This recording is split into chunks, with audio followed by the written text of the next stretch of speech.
إن الحمد لله الذي هدانا لهذا وما كنا لنهتدي لولا أن هدانا الله وأشهد أن لا إله إلا الله وحده لا شريك له وأشهد أن محمدا عبده ورسوله أما بعد أعوذ بالله السميع العليم من الشيطان الرجيم من همزه ونفخه ونفسه بسم الله الرحمن الرحيم الذين إذا أصابتهم مصيبة قالوا إنا لله وإنا إليه راجعون أولئك عليهم صلوات من ربهم ورحمة وأولئك هم المهتدون۔ معزز ناظرین، پس پردہ موجود میری لائق احترام اور بہنوں، نوجوان دوستوں، عزیز بچوں اور بچیوں، السلام علیکم ورحمۃ اللہ وبرکاتہ۔ ہر طرح کی حمد و ثنا، تعریف و توصیف لائق و زیبا ہے اللہ رب العالمین کے لیے، جس نے ہمیں اور آپ کو صرف یہی نہیں کہ پیدا فرمایا، بلکہ ہماری اور آپ کی دنیاوی اور اخروی کامیابی کے لیے جو کچھ اسباب اور سامان ہو سکتے تھے ہر طرح کا انتظام فرمایا، اور انگنت درود و سلام نازل ہو نبی مکرم جناب محمد رسول اللہ صلی اللہ علیہ وسلم پر، کہ جن کے ذریعہ اللہ تبارک و تعالیٰ نے ہمیں اور آپ کو راہ حق کو دکھایا اور کھرے کھوٹے کو سمجھایا۔ اللہ رسول صلی اللہ علیہ وسلم کی اس احسان عظیم کو ہم جس قدر بھی محسوس کریں، جتنا بھی شکریہ ادا کریں،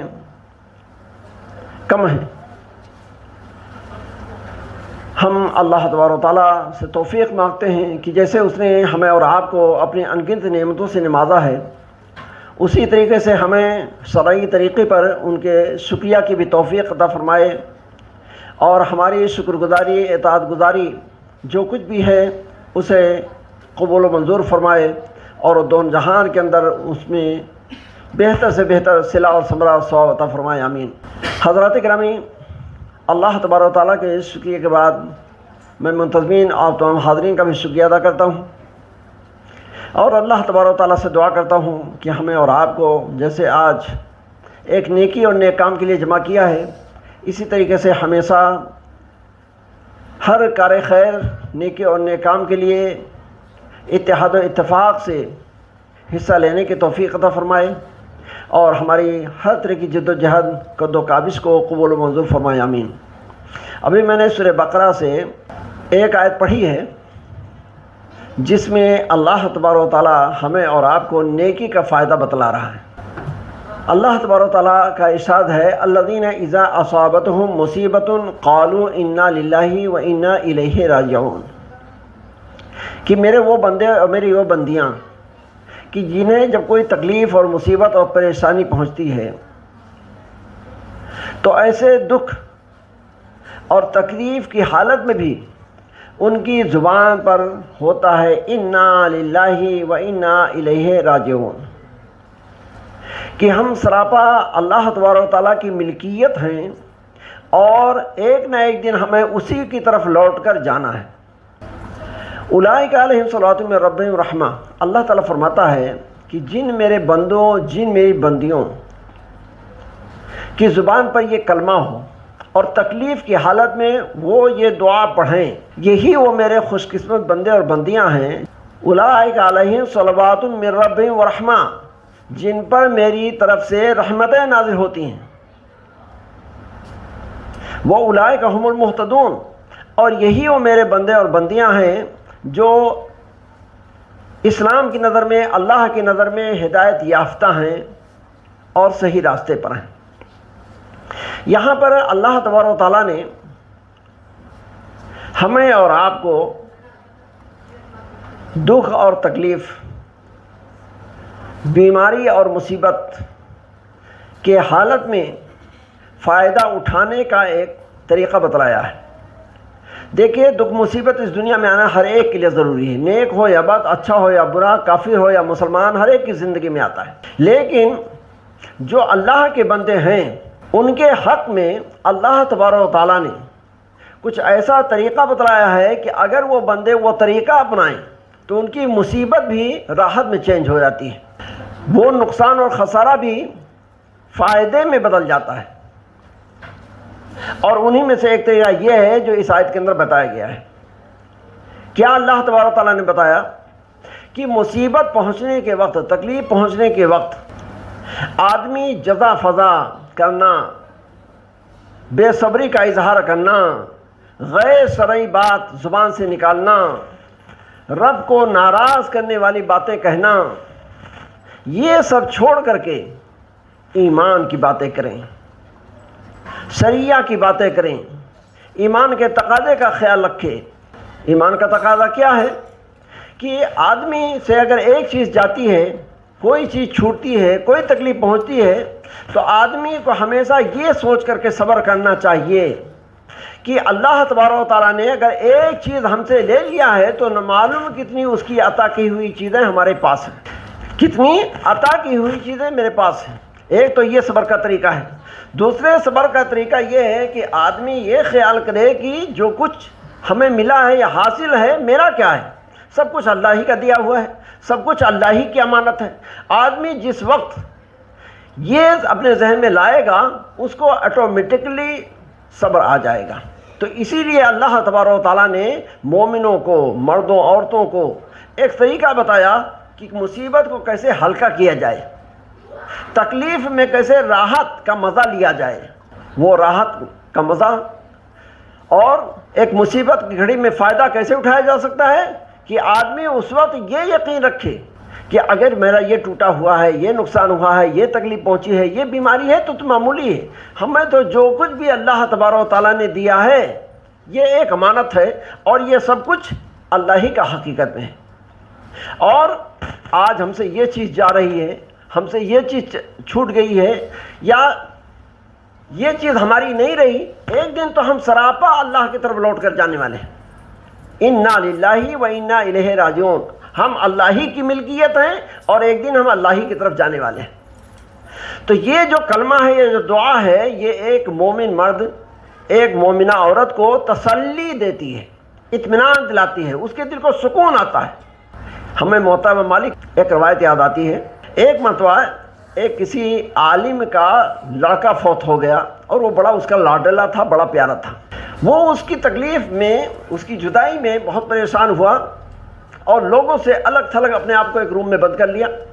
اب لوگ بہت پریشان ہوئے کہ یہی عالم تھا جو مجھے راہ حق دکھاتا تھا، درس دیتا تھا، ہماری مشکل مصیبت میں ہمیں رائے دیتا تھا، آج یہ ہم سے الگ تھلگ ہو گیا۔ لوگ بہت پریشان ہوئے، کوشش کچھ بھی کرتے لیکن وہ عالم کسی طریقے سے ان کے سامنے آنے کے لیے تیار نہیں تھا۔ ایک اللہ کی بندی کو اللہ نے ایک حکمت سجھائی، اس نے کہا کہ ہمیں اس عالم سے ملنا ہے۔ لوگوں نے کہا بھائی تو وہ تو کسی سے نہیں ملتے ہیں، تو کیسے اس سے ملے گی؟ کہا نہیں، میں آئی ہوں یا تو اس سے ملوں گی ورنہ میں یہاں سے جانے والی نہیں۔ وہ وہاں پر دروازے پر اس کے بیٹھ گئی۔ لوگوں نے کسی طریقے سے اس کو خبر کیا کہ دیکھو بھائی ایک اللہ کی بندی بالکل ضد پر ہے کہ یا تو آپ ملیں ورنہ وہ یہاں سے جانے والی نہیں ہے، تو آپ کیوں نہیں تھوڑا سا ٹائم نکال دیں اور اس کی بات سن لیں۔ اچھا، وہ کسی طریقے سے بات سننے کے لیے تیار ہو گیا کہ اچھا ٹھیک ہے، اگر ایسی بات ہے تو میں اس کی کون سی بات ہے وہ بتایا میں سن لیتا ہوں۔ اس عورت نے کہا کہ مجھے ایک فتویٰ آپ سے لینا ہے۔ کہا کون سا فتویٰ؟ کہا مجھے میری ایک پڑوسن نے کچھ جیولری دیا تھا اور وہ جیولری میرے پاس کئی سالوں سے رہی، میں نے اس سے فائدہ اٹھایا، اب وہ جیولری اپنی واپس وہ لینا چاہتا ہے، مانگتا ہے، میں اس کو دے دوں یا نہ دوں؟ کہا دے دو۔ کہا خوشی خوشی دے دوں یا رنج و غم کا اظہار کروں؟ کہا نہیں، جب اس کی چیز ہے تو خوشی خوشی دے دو، رنج و غم کی کیا بات ہے؟ کہا اللہ کے بندے، آپ تو مجھے یہ فتویٰ دے رہے ہو، آپ کی جو اولاد تھی وہ بھی تو اللہ کی امانت تھی، اللہ نے اتنے برسوں تک آپ کو دیا کہ آپ اس سے دل کو بہلائیں، راحت سکون حاصل کریں، آج اللہ تبارک و تعالیٰ نے اگر اس اپنی نعمت کو، امانت کو واپس لے لیا ہے، تو اس میں آپ اتنا کیوں رنجیدہ ہیں؟ کیوں اتنا بے صبری کا اظہار کر رہے ہیں؟ کہ ساری پبلک پریشان ہے اور آپ ایک روم میں اپنے آپ کو بند کیے ہوئے ہیں، قید کیے ہوئے ہیں۔ بس ان کی آنکھ کھل گئی اور وہ دعا کھول کر کے باہر آ گئے اور حالات نارمل ہو گئے۔ حضرات گرامی، آج ہمارے سامنے بھی ایسی مصیبتیں آتی ہیں، کبھی کبھی بیماری کی شکل میں، کبھی کبھی کسی اور نقصان کے شکل میں، ڈیمیج کے شکل میں، اور ہم بھی بہت پریشان ہو جاتے ہیں۔ اس وقت ہماری عقل کام نہیں کرتی ہے کہ ہمیں کیا کرنا چاہیے، کیا نہیں کرنا چاہیے۔ اسی لیے اللہ تبارک و تعالیٰ نے اس کلمے کے اندر، اس دعا کے اندر ہمیں یہ حکمت سکھلائی ہے کہ میرے بندوں، میری بندیوں، جب اللہ نہ کرے تمہارے اوپر اللہ کی مشیت سے کوئی مصیبت آ جائے، کوئی بیماری آ جائے، کوئی تکلیف آ جائے، تو اس وقت تم اسی چیز کو یاد کرو، اپنی زبان سے تم یہی کہو، انا للہ و انا الیہ راجعون، کہ ہم تو سراپا اللہ ہی کی ملکیت ہیں اور ایک دن اسی کے پاس واپس جانے والے ہیں۔ اور اللہ تعالیٰ کہتا ہے کہ اگر اس کلمے کو تم یقین کے ساتھ کہو گے تو اس کا صلہ اور ثواب کیا ہے؟ اولئک علیہم صلوات من ربہم ورحمہ، کہ اس کے نتیجے میں میں تم سے ایسا راضی اور خوش ہو جاؤں گا کہ اپنی رحمتیں تم پر نازل کروں گا اور اپنے ہدایت یافتہ بندوں اور بندیوں میں تمہیں شمار کر لوں گا۔ حضرات گرامی، یہ دنیا کی زندگی ایک امتحان کی زندگی ہے۔ مصیبت، تکلیف آنا، دکھ درد آنا، بیماری مرض کا لاحق ہونا، یہ ساری چیزیں نیچرل ہیں اور یہ ایک خوش قسمتی کی علامت ہے۔ اگر آدمی اسلامی طریقے پر دیکھے تو یہ بیماری بھی اس کے لیے مصیبت نہیں ہے، کوئی بھی نقصان اس کے لیے مصیبت نہیں ہے۔ اللہ کے نبی جناب محمد رسول اللہ صلی اللہ علیہ وسلم کی ایک حدیث میں یاد آ رہی ہے، فرمایا نبی کریم صلی اللہ علیہ وسلم نے کہ عجبا لامر المومن، کہ ایک انسان اگر اپنے ایمان و عقیدے پر قائم ہے اور ایمانی حالت میں بھی زندگی گزار رہا ہے تو اس کی قسمت کو اللہ نے اتنا اچھا بنایا ہے کہ وہ قابل تعجب ہے، ونڈرفل ہے۔ اس طریقے سے کہ ایسے ایمان والے بندوں اور بندیوں کے لیے اگر مصیبت آئے تب بھی ان کے لیے رحمت ہے اور اگر خوشی آئے تب بھی ان کے لیے رحمت ہے۔ اس طریقے سے کہ مومن کی زندگی میں جب خوشی آتی ہے تو وہ شکر ادا کرتا ہے، اور یہ شکر گزاری بھی ایک عبادت ہے اور اللہ تعالیٰ اس پر راضی ہوتا ہے اور اپنی نعمتوں سے نوازتا ہے۔ اور اگر ایک مومن مومنہ کی زندگی میں تکلیف آئے، مصیبت آئے، کوئی خدا نہ کرے بیماری آئے، تو اس پر وہ صبر کرتا ہے، اور صبر بھی ایک عبادت ہے جس سے اللہ راضی اور خوش ہوتا ہے اور طرح طرح کے انعامات اور اجر و ثواب سے نوازتا ہے۔ تو اس لیے ہمیں اور آپ کو اللہ کا شکر ادا کرنا چاہیے، اور جیسے بھی حالات آئیں ہمیشہ اپنے آپ کو شریعہ کے دائرے میں رکھنا چاہیے، اسلام کے طریقے پر ثابت قدم رہنا چاہیے، اور حالت کے تحت جو کچھ ہمارے دین کا تقاضا ہے اس کو پورا کرنا چاہیے۔ حضرات گرامی، میری موجود ماں بہنوں، آج بعض چیزوں کو جن کو ہم سمجھتے ہیں کہ یہ تکلیف ہے دنیا کے لحاظ سے، لیکن ہمارے جو اسلاف سے بزرگان دین تھے وہ دین کے لحاظ سے، آخرت کے لحاظ سے جب سمجھ جاتے تھے کہ یہ بھلے دنیا کے لحاظ سے تکلیف ہے لیکن آخرت کے لحاظ سے یہ ہمارے لیے فائدہ مند ہے،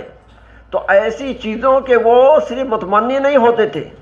بلکہ اپنے اخروی نجات اور ثواب کو دیکھ کر کے اس کے لیے دعا کرتے تھے۔ ہمیں ایک روایت یاد آتی ہے، آج تو ہمارے تھوڑی سی تکلیف ہو جائے ہم بلبلا اٹھتے ہیں، بے صبری کا اظہار کرنے لگتے ہیں۔ سنن نسائی کی روایت ہے، حضرت ابو سعید خدری رضی اللہ تعالیٰ عنہ بیان کرتے ہیں کہ اللہ کے نبی صلی اللہ علیہ وسلم کے پاس ایک شخص آیا اور اللہ کے نبی صلی اللہ علیہ وسلم سے سوال کیا کہ اللہ کے رسول صلی اللہ علیہ وسلم، یہ جو بیماریاں آتی ہیں، مرض ہمیں جو پکڑتے ہیں، اس کا صلہ کچھ ہمیں ملے گا؟ اللہ کے رسول صلی اللہ علیہ وسلم نے کہا ہاں، یہ بیماریاں تمہارے لیے کفارات ہیں۔ کفارات مطلب کہ گناہوں کے مٹانے کا ذریعہ ہیں، اس سے تمہارے گناہ معاف ہوتے ہیں۔ ایک بڑے مشہور صحابی ابی بن کعب رضی اللہ تعالیٰ عنہ، جو صحابہ میں عالم شمار کیے جاتے تھے، انہوں نے جب اللہ کے نبی صلی اللہ علیہ وسلم سے یہ بات سنی کہ یہ بیماریاں کفارہ ہیں، گناہوں کے مٹانے، ختم ہونے کا ذریعہ ہیں، انہوں نے کہا اللہ کے رسول صلی اللہ علیہ وسلم، چھوٹی بیماری ہو، معمولی بیماری ہو تب بھی؟ اللہ کے رسول نے فرمایا الشوکۃ فما فوقہا، کہ اے بھائی اگر ایک کانٹا یا کانٹے سے بھی معمولی چیز اگر تمہارے جسم میں لگ جائے اور اسے تمہیں تکلیف ہوتی ہے تو اس پر بھی اللہ گناہ معاف کرتا ہے۔ حضرت ابی بن کعب رضی اللہ تعالیٰ عنہ نے اس موقع پر اللہ سے دعا کیا کہ اے اللہ میں جب تک زندہ رہوں مجھے تو بخار کی حالت میں رکھنا، لیکن اس بیماری کی حالت میں حج ہے، عمرہ ہے، جہاد ہے، فرض نماز با جماعت ہے، اللہ یہ نہ چھوٹ نہیں پائے، لیکن رہے مجھے بخار رہے۔ لوگ بیان کرتے ہیں کہ اس کے بعد جب بھی ان کے جسم پہ ہاتھ رکھا جاتا انہیں بخار رہتا۔ تو انہوں نے کیوں یہ بات کہی کہ اللہ کے نبی صلی اللہ علیہ وسلم نے ایسی تکلیفوں مصیبتوں پر گناہ و معصیت کے معافی کی خوشخبری سنائی۔ اس کے علاوہ اور حدیثیں ہیں۔ بعض حدیث کے اندر اللہ کے نبی صلی اللہ علیہ وسلم فرمایا کہ جب آدمی بیمار ہوتا ہے تو اس کے گناہ ایسے جھڑتے ہیں جیسے پتجھاڑ کے موسم میں پیڑ سے پتیاں گرتی ہیں۔ طرح طرح کے اللہ کے نبی صلی اللہ علیہ وسلم نے اس بیماری اور اس تکلیف پر صبر کے طریقے پر اگر کوئی اس حالت میں اپنے وقت گزارے تو اس پر ایک خوشخبری سنائی ہے۔ یہی نہیں بلکہ یہ بیماری اگر آدمی شرعی طور پر صبر کے طریقے پر برداشت کرے تو اس کے لیے جنت ہے۔ صحیح بخاری کی ایک روایت ہے، عطا بن رباح ایک تابعی ہیں، عبداللہ بن عباس رضی اللہ تعالیٰ عنہ کے اسٹوڈنٹ، وہ کہتے ہیں ایک دن میں اپنے استاد عبداللہ بن عباس کے پاس بیٹھا ہوا تھا، انہوں نے مجھ سے پوچھا کہ تمہیں ایک جنتی عورت نہ دکھلاؤں؟ عطا بن رباح نے کہا یہ ضرور دکھلائیے۔ انہوں نے ایک کالے رنگ کی عورت، ایک کالی عورت کی طرف اشارہ کیا کہ دیکھو وہ عورت جو بیٹھی ہوئی ہے وہ جنتی ہے۔ پھر واقعہ بیان کیا کہ یہ عورت ہے کہ یہ اللہ کے نبی صلی اللہ علیہ وسلم کے پاس آئی اور کہا اللہ کے رسول صلی اللہ علیہ وسلم انی اسرع واتکشف، کہ اللہ کے رسول صلی اللہ علیہ وسلم میں بیماری میں بے ہوش ہو کر گر جاتی ہوں، فینٹ ہو کے گر جاتی ہوں اور بے پردہ ہو جاتی ہوں، فدعوا اللہ لی، تو میرے لیے آپ دعا کر دیجئے کہ اللہ اس بیماری سے مجھے شفا دے دے۔ اللہ کے نبی صلی اللہ علیہ وسلم نے کہا کہ تم یہ بتاؤ کہ اگر تم چاہو تو اسی حالت میں تم صبر کرو اور اللہ تعالیٰ تمہیں جنت دے گا، وَإِن شِئْتَ، اور اگر تو چاہ، فدعوا اللہ لک، تو میں تیرے لیے اللہ سے دعا کروں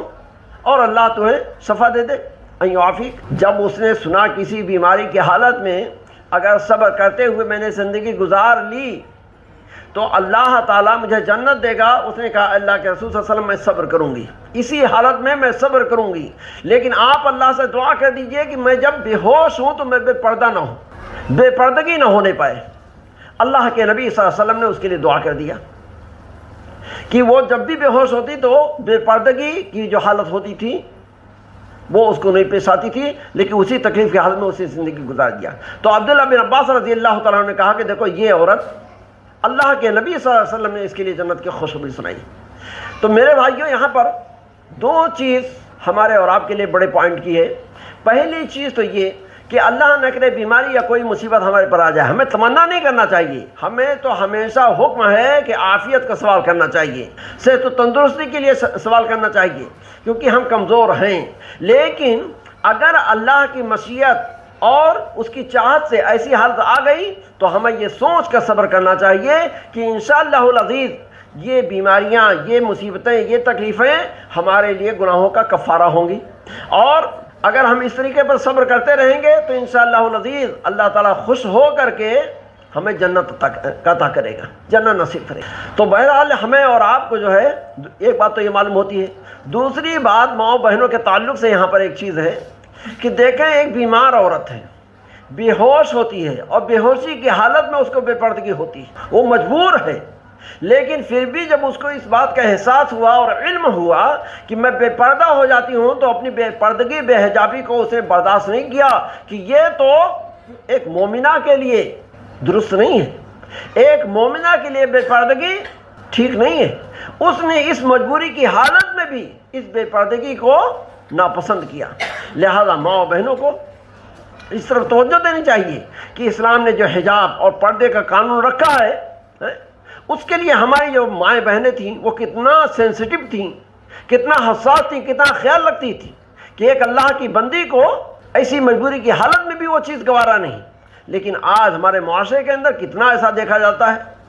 کہ آدمی تندرست ہے، موقع بھی ہے، وہ پردہ کر بھی سکتا ہے، کر بھی سکتی ہے، لیکن پھر بھی آدمی اس طرف توجہ نہیں کرتا ہے۔ تو اس طرف ہمیں ایک پوائنٹ یہ بھی ملتا ہے پردے کے لائن سے کہ ہماری وہ اللہ کی بندیاں تھیں جو اس قدر مجبوری کی حالت میں بھی اس کو گوارا نہیں کرتی تھیں، اور آج ہم کتنے ایسے ہیں جو اس کی طرف توجہ ہی نہیں کرتے ہیں، بے فکرے رہتے ہیں۔ پھر ایک بات میں اور یہاں پر آپ کو سناؤں، ایک حدیث ہے سنن نسائی کی، یہ جو مصیبتیں آتی ہیں یہ جیسا کہ اللہ تبارک و تعالیٰ نے فرمایا کہ یہ اللہ کے نیک بندوں کے لیے رحمت ہے، اگر یہ مصیبت کسی پر بھی نہ آئے، بالکل نہ آئے، تو میرے محترم بھائیوں یہ خوش قسمتی نہیں، یہ بدقسمتی ہے۔ ایک روایت علامہ ابن قیم رحمہ اللہ نے اپنی کتاب عدۃ الصابرین کے اندر نقل کیا ہے، اور اس کے راوی ابو ہریرہ رضی اللہ تعالیٰ عنہ ہیں، وہ بیان کرتے ہیں کہ ایک دیہاتی بدوی اللہ کے نبی صلی اللہ علیہ وسلم کے پاس آیا، بیٹھا، باتوں بات میں اس سے اللہ کے نبی صلی اللہ علیہ وسلم نے پوچھا کہ بھائی یہ بتا تو کبھی بیمار ہوا ہے، بخار وغیرہ میں مبتلا ہوا ہے؟ اس نے کہا میں تو جانتا نہیں کہ بخار کیا ہے، یہ بخار کیا ہوتا ہے؟ اللہ کے نبی صلی اللہ علیہ وسلم نے پھر اس سے پوچھا کہ یہ بتا تجھے سر درد ہوا ہے کبھی؟ اخذک الصداع، سودا کہتے ہیں سر درد، تجھے کبھی سر درد ہوا ہے؟ اس نے کہا نہیں۔ وہ بیٹھا رہا، جب وہ جانے لگا تو اللہ کے نبی صلی اللہ علیہ وسلم نے اشارہ کیا کہ جو شخص جہنمی کو دیکھنا چاہتا ہو اس کو دیکھے۔ تو یہ بیماریاں جو ہوتی ہیں، مصیبتیں جو ہوتی ہیں، جو تکلیفیں ہوتی ہیں، یہ ہمارے لیے ایک طرح کی نعمت ہے، اور اگر آدمی کے اوپر کسی طرح کا دکھ درد تکلیف مصیبت نہ آئے تو پھر آدمی کیا ہوگا؟ وہ اللہ کی طرف جھکنا جانے گا ہی نہیں، وہ اللہ تبارک و تعالیٰ کی نافرمانی ہی پر لگا رہے گا۔ فرعون آخر کیوں رب ہونے کا دعویٰ کرتا تھا؟ اس لیے کہ اللہ کی حکمت کے تحت اس کو کوئی تکلیف نہیں تھی، ہر طرح کی ضرورت اس کی پوری ہوتی تھی، ہر طرح کی شان و شوکت اس کو حاصل تھی۔ تو بہرحال میرے محترم بھائیوں، یہ جو مصیبتیں آتی ہیں، یہ مصیبتیں اس لحاظ سے ہمارے لیے رحمت ہیں کہ ہمیں رجوع الی اللہ کی طرف جھکنے، اللہ سے لو لگانے، اللہ کی اطاعت و بندگی کرنے، اللہ کو یاد کرنے کا اس کے ذریعہ موقع ملتا ہے۔ سمجھے؟ اگر یہ تکلیفیں مصیبتیں نہ آئیں تو آدمی کبر، غرور، گھمنڈ، نافرمانی اس سب کی طرف چل پڑتا ہے۔ یہی وجہ ہے کہ سب سے زیادہ مصیبتیں کس پر آتی ہیں؟ ایک مرتبہ اللہ کے نبی صلی اللہ علیہ وسلم سے سوال کیا گیا کہ اے پیارے نبی صلی اللہ علیہ وسلم، سب سے زیادہ مصیبت تکلیف کس کو آتی ہے؟ اللہ کے رسول صلی اللہ علیہ وسلم فرمایا انبیاء، نبی اور جو پیغمبر ہوتے ہیں ان کو سب سے زیادہ تکلیف ہوتی ہے۔ کہا اس کے بعد، کہا فالامثل فالامثل، کہ ان انبیاء کے بعد جو اللہ کے نظر میں زیادہ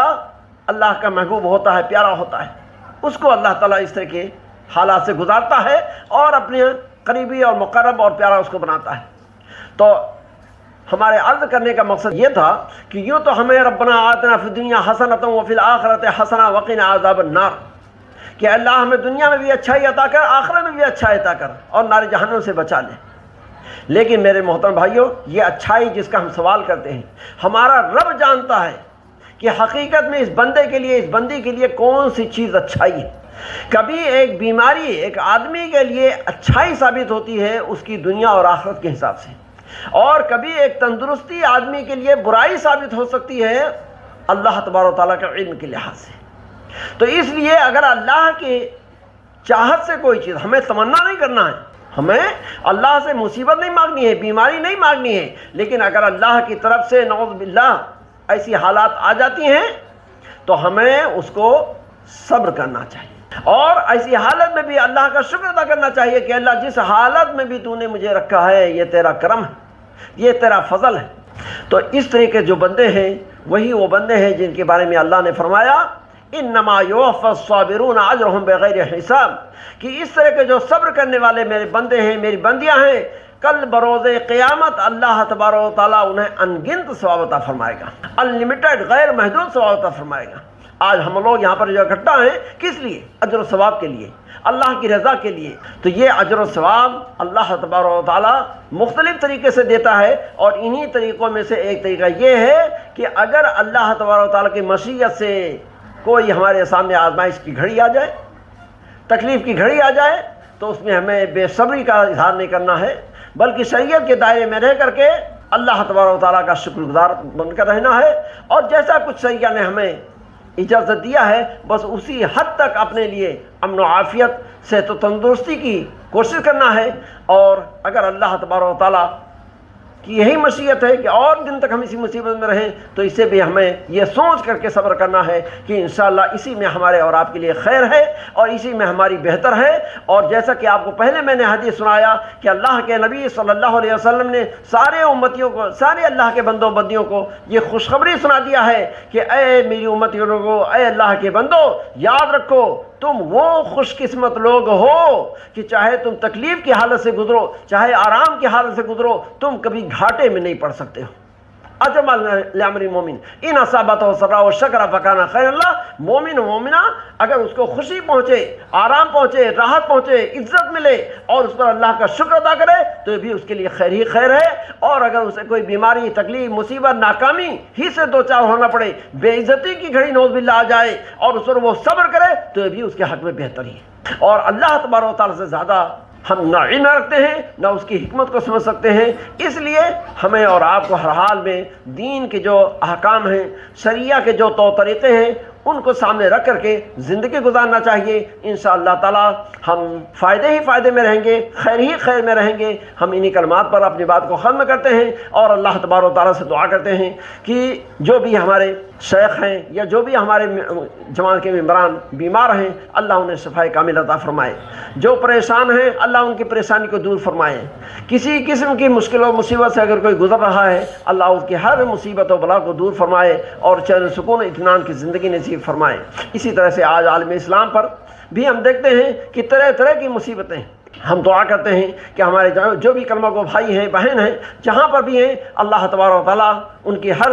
بلا مصیبت کو دور فرمائے، امن و چین کی زندگی نصیب فرمائے۔ اور اللہ تبارک و تعالیٰ نے جیسے ہمیں اور آپ کو آج نیکی اور نیک کام کے لیے یوز کیا ہے، اللہ تبارک و تعالیٰ ہمیں